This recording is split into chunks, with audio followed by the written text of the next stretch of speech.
So we're traveling a bit of a path here, and we're going to get to the workshops because obviously these guys are listening. Where are they going to go to choose the right lubricants? What's the best way for them to adopt these things and move forward? Yeah, well, when choosing a lubricant, first and foremost, you need to choose obviously the correct lubricant for the correct vehicle, okay? And at Castrol, we have a number of tools that workshops and mechanics can use. If you go to www.castrol.com.au, nice easy one. It is.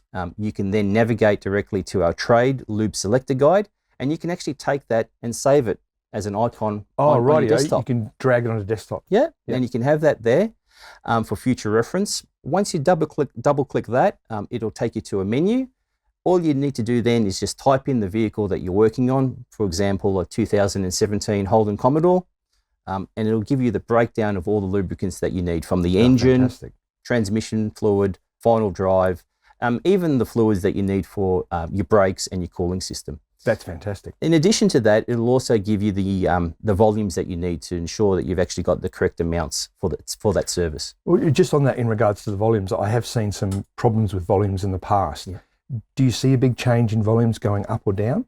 I would expect that for conventional vehicles, especially diesels, that are extending their drain intervals, that some volumes are increasing, and we've seen that already.